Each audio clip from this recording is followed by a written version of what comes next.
Hey everyone, this is Faiz and welcome to my channel. Apple has officially dropped beta 5 of iPadOS 26 and I'm super excited to show you all the new changes that we will be seeing with beta 5. But before I show you all the changes of beta 5, let me first do a quick recap of all the changes that we witnessed from beta 2 to beta 4. With beta 2, Apple made Control Center less transparent, so it's now easier to read your Control Center toggles. In the sound settings, they also added an all-new ringtone which sounds like this.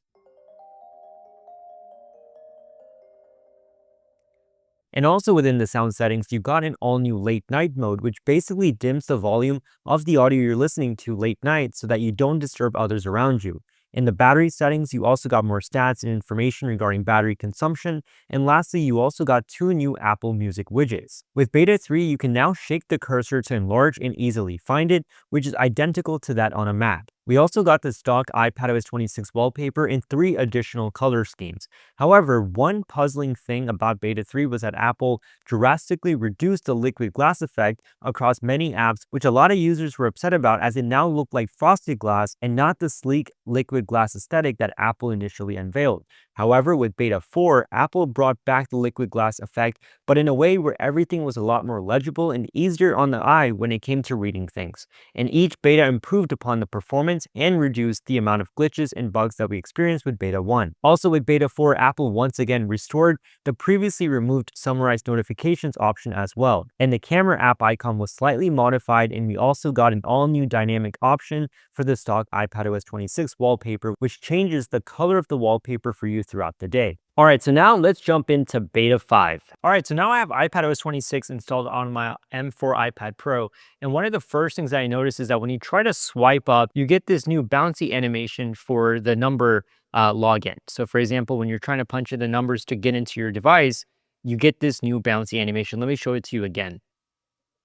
Something new, something we haven't really seen before. Now that we're in the home screen, another thing that I noticed is that when you hold on to customize your home screen, the icons, as you see right here, before all these minuses were kind of opaque, similar to iOS 18, but now they have that same liquid glass translucent design. It's a small little touch, but I'm glad that it's here to have more of that, cohesive liquid glass design. Another new thing is for the built-in applications, you get new splash screens. So for example, when I open up Notes, I get a splash screen letting me know what's new in Notes. For example, I can now have notes on my Apple Watch. I get call transcripts when I'm getting a FaceTime audio or phone conversation saved, markdown export and imports, and new features. So that's with Notes.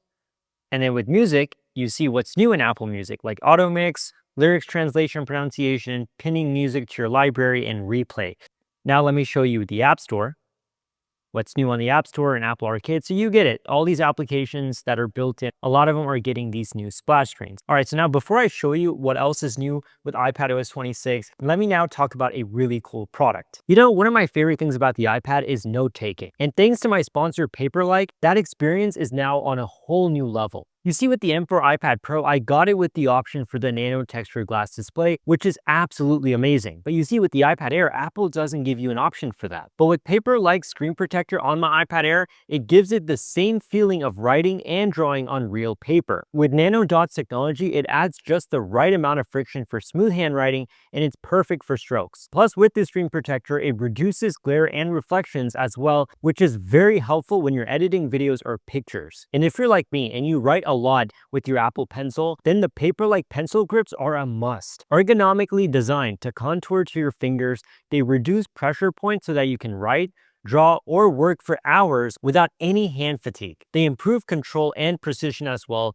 with a broader grip area. And also, you won't sacrifice any of those wonderful Apple Pencil features such as double tap or magnetic charging. So if you're serious about note-taking on your iPad and want the best experience possible, then Paperlike has you covered. And everything that I just mentioned is in the description below. Go check Paperlike out. All right, so now when you're trying to share something, you get an all-new AirDrop icon. So when you go into the share sheet, if you look right here, it's an all-new AirDrop icon. I think it looks really nice and stands out when you compare it to the previous one. Also, one very subtle thing that I noticed is that the border around the dock seems to be a little wider. Seems to look pretty nice with the liquid glass design. It's really hard to show on camera, but it's very subtle, and I don't think a lot of people will frankly even notice it. And overall, the performance seems to be great. No glitches, no hiccups. It's running really smooth, even with like transitions and stuff. Everything looks really, really nice. And now I think we're going to be getting an update almost every week till launch. So that's pretty good to know. All right, guys, so this basically wraps up my video on beta 5 of iPadOS 26. As expected, there weren't a lot of things that we noticed, just minor things, but a huge boost in performance for sure. And honestly, this doesn't feel like developer beta anymore. It actually feels like official software that's ready to be rolled out to a mass audience. So we do have a couple more beta updates till the official release of iPadOS 26 next month. But at the rate that it's going, I think all the updates and changes that Apple really wanted to have, it's already kind of been done for now. And I think it's going to be just performance enhancements from now till then. But as always, I want to know your thoughts. Are you currently on developer beta of iPadOS 26, or are you using the public beta? Or did you just install beta 5 of iPadOS 26? And if you did, and if you notice any changes that I didn't mention in this video, definitely let me know in the comment section below. Subscribe to my channel if you haven't already done so, and I'll see you next time.